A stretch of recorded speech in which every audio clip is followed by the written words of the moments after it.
दोस्तों, हमारा भारतवर्ष दुनिया का सबसे प्राचीन देश माना जाता है। यहाँ समय के साथ कई परिवर्तन होते गए। दरअसल प्राचीन भारतवर्ष, जिसको आर्यावर्त के नाम से जाना जाता था, दुनिया के बहुत बड़े भूभाग पर फैला हुआ था। यह देश आर्यों का देश था। लंबे समय तक यहाँ हिंदू राजाओं का शासन रहा। इस दौरान यहाँ कई विदेशी जातियों ने भी आक्रमण किया था। इस वजह से अखंड भारत खंडित होता गया।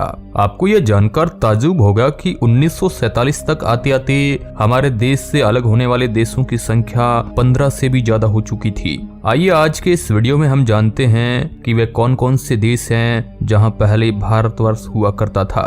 ये भारत से अलग क्यों हो गए थे? क्या अखंड भारत को खंडित करने के पीछे किसी की चाल थी? यदि आज भारत से अलग हुए सभी देश मिल जाए तो क्या होगा? जानते हैं अखंड भारत के विभाजन की पूरी कहानी। नमस्कार दोस्तों, royal TV India YouTube channel में आपका स्वागत है। आज का वीडियो बड़ा ही इंटरेस्टिंग होने वाला है। यदि ये वीडियो पसंद आता है तो चैनल को सब्सक्राइब और लाइक जरूर करें। दोस्तों, अखंड भारत यानी कि आर्यावर्त इस तरह का हुआ करता था, मगर समय के थपेड़ों ने भारत के कई टुकड़े कर दिए और यह आज कुछ इस तरह का दिखाई देता है।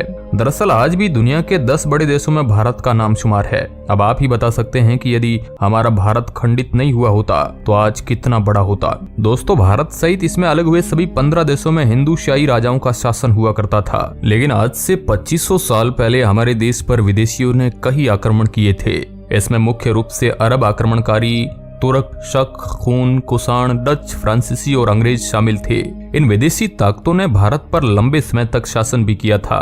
दरअसल इस दौरान इन्होंने शासन को आसान बनाने के लिए भारत को अलग अलग हिस्सों में विभाजित कर दिया था और समय समय पर अपनी सुविधा के लिए अखंड भारत को खंडित करते रहे। आज जो आपको भारत के पड़ोसी देश नजर आ रहे हैं, वे सब किसी जमाने में अखंड भारत में शामिल हुआ करते थे। दोस्तों, वैसे तो भारत से अलग होने वाले देशों की संख्या 20 से भी अधिक है, लेकिन आज हम इस वीडियो में उन 15 देशों के विघटन की चर्चा करेंगे जो सभी आज स्वतंत्र देश के रूप में कायम है।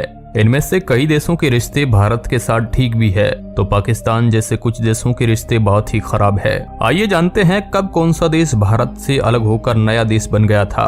नंबर 1, अफगानिस्तान। अफगानिस्तान का निर्माण कांधार और कम्बोज के कुछ हिस्सों को मिलाने से हुआ था। इस पूरे प्रदेश में जहां पहले हिंदू, शाही और फारसी राजवंशों का शासन रहा था, बाद में यहाँ बौद्ध धर्म का प्रचार अधिक होने का कारण यहाँ के राजा भी बौद्ध ही हुए थे। महाभारत की गांधारी और पांडवों के मामा शकुनी भी अफगानिस्तान के ही थे।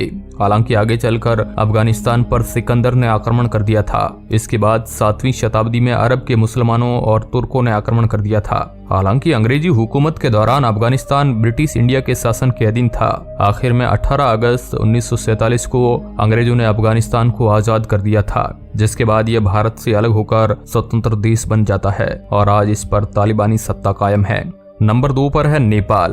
दरअसल नेपाल अखंड भारत का ही एक भूभाग था। प्राचीन भारत के 16 जनपदों में गोरखपुर जनपद में नेपाल का कुछ भाग शामिल था। यह आर्य संस्कृति का मुख्य केंद्र था। रामायण की सीता का जन्म स्थान मिथिला यही है। इसके अलावा भगवान बुद्ध का जन्म स्थल लुम्बिनी भी यही मौजूद है। नेपाल को पहले देवघर के नाम से जाना जाता था। यहाँ साल 1560 के आसपास हिंदू शाही आर्यों का राज हुआ करता था। 4वीं शताब्दी में यहाँ बौद्ध धर्म का आधिपत्य हो गया था। इसके बाद 7वीं शताब्दी में नेपाल पर तिब्बत का आधिपत्य हो गया था। आगे चलकर नेपाल में गोरखाओं का बोलबाला हो गया था। ब्रिटिश शासन के दौरान नेपाल पर भी अंग्रेजों का ही राज स्थापित हो चुका था। साल 1923 में ब्रिटिश और नेपाल के बीच एक संधि हुई थी, जिसमें नेपाल को एक स्वतंत्र देश घोषित कर दिया जाता है। नेपाल अखंड भारत से अलग होकर एकमात्र हिंदू देश बना था। हालांकि 2008 के बाद नेपाल भी धर्मनिरपेक्ष देश बन गया था। नंबर 3 पर है भूटान।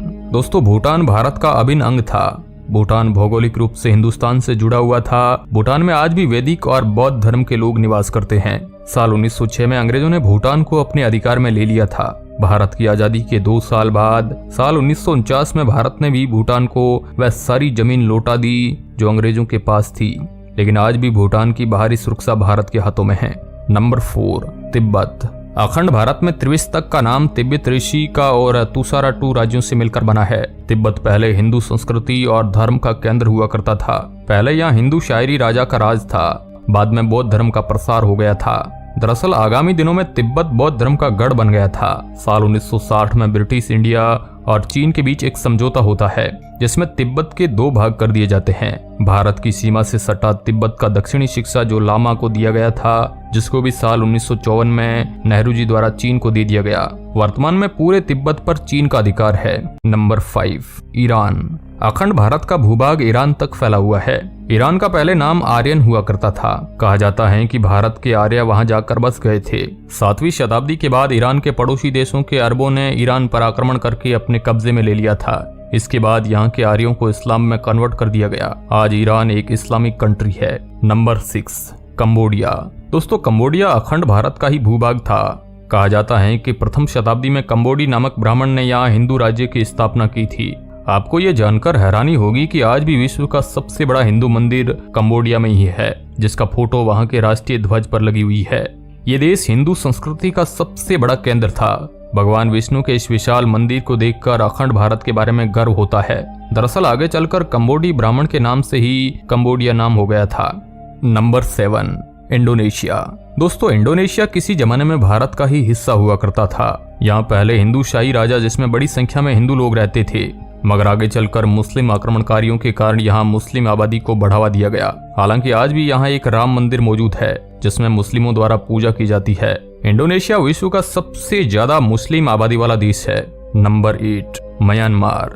दोस्तों, म्यांमार का नाम पहले बर्मा हुआ करता था। जब अंग्रेजों ने भारत में दस्तक दी थी, तब उन्होंने म्यांमार पर भी अपना अधिकार कर लिया था। यहाँ अंग्रेजों ने कई वर्षों तक शासन किया था। अंत में 4 जनवरी 1948 को म्यांमार को आजाद करके स्वतंत्र देश बना दिया गया। Number 9, Malaysia. दोस्तों, मलेशिया आर्यवर्त का ही भाग था। यहाँ पर हिंदुओं की बड़ी आबादी निवास करती थी। बाद में यहाँ बौद्ध धर्म के अनुयायी बसने शुरू हो गए थे, लेकिन मलेशिया भी दूसरे देशों की भांति विदेशी आक्रमणकारियों की मार से बच नहीं पाया था। बाद में यहाँ पर भी मुस्लिम आबादी बढ़ने लगी और यह एक स्वतंत्र देश बन गया था। Number 10, Philippines. दोस्तों, पूर्वी एशिया का एक छोटा सा देश जो कि पहले अखंड भारत का ही हिस्सा हुआ करता था। यह देश भी मुस्लिम आक्रांताओं से बच नहीं पाया था, मगर आज भी यहाँ पर काफी हिंदू आबादी निवास करती है। 4 जुलाई 1946 को यह एक स्वतंत्र देश बन गया था। ये आज भले ही मुस्लिम देश है, लेकिन यहाँ सभी धर्मों के लोग निवास करते हैं। यह सितंबर 1963 में अंग्रेजों से आजाद होकर स्वतंत्र देश बन गया। Number 11, Thailand. दोस्तों, थाईलैंड दुनिया के खूबसूरत देशों में शुमार है, जो कि पहले भारतवर्ष का ही हिस्सा था। भारतीय इतिहास में थाईलैंड का नाम श्याम देश बताया जाता है। यहाँ बड़ी संख्या में हिंदू आबादी निवास करती थी, लेकिन समय के साथ यहाँ बौद्ध धर्म के प्रचार की वजह से हिंदू आबादी कम हो गई। बाद में ये अलग होकर नया देश बन गया। नंबर 12 है श्रीलंका। दोस्तों, श्रीलंका भारत के दक्षिण में केवल 37 किलोमीटर दूर स्थित है। श्रीलंका का वर्णन हमारे ग्रंथ रामायण में भी देखने को मिलता है, क्योंकि रावण इसी देश का निवासी था जिसको राम ने हराया था। अंग्रेजी सत्ता के दौरान यह भारत का ही हिस्सा था। अंत में 4 फरवरी 1948 को यह एक अलग देश बन जाता है। Number 13, Vietnam. दोस्तों, ये एक ऐसा देश है जहाँ पर अभी भी बड़ी संख्या में हिंदू रहते हैं। जब यह भारतवर्ष का हिस्सा था तब इसका नाम चंपा था। बाद में यहाँ बौद्ध धर्म के प्रचार के कारण ज्यादातर लोगों ने इस धर्म को अपना लिया। 1945 में यह फ्रांस से आजाद होकर अलग देश बन जाता है। नंबर 14, बांग्लादेश। बांग्लादेश भारत की आजादी तक भारत का ही हिस्सा था। आजादी के समय यह पूर्वी पाकिस्तान बन गया था। यहाँ पर मुस्लिम आबादी का बाहुल्य था और 1971 में यह पश्चिमी पाकिस्तान से अलग होकर स्वतंत्र देश बन गया था। नंबर 15, पाकिस्तान। पाकिस्तान भारत का एक ऐसा पड़ोसी देश है जो हमेशा भारत के साथ जिसका संघर्ष चलता रहता है। आजादी के बाद लगातार 3 बार भारत से इसका युद्ध हुआ है, लेकिन तीनों बार भारत से मात खाई है, जिसके साथ कश्मीर को लेकर विवाद चल रहा है, जो 1947 में भारत से अलग हो गया था। इस प्रकार एक के बाद एक करके ये 15 देश भारत से अलग होते गए। दरअसल आज का भारत भी आजादी के समय अंग्रेजों द्वारा 565 रियासतों में विभाजित कर दिया था, जिसको सरदार पटेल ने अपनी सूझबूझ से भारत में मिलाकर बड़ा काम किया था। यदि हमारा आज भारत खंडित नहीं हुआ होता तो विश्व में सबसे बड़ा देश होता। फिर भी आज हम किसी से कम नहीं हैं। तो दोस्तों, कैसी लगी अखंड भारत की कहानी? आप इसके बारे में क्या सोचते हैं? कमेंट बॉक्स में हमें जरूर बताएं। यदि हमारा ये वीडियो पसंद आता है तो चैनल को लाइक, शेयर और सब्सक्राइब अवश्य करें। वीडियो के अंत तक बने रहने के लिए आपका बहुत बहुत धन्यवाद।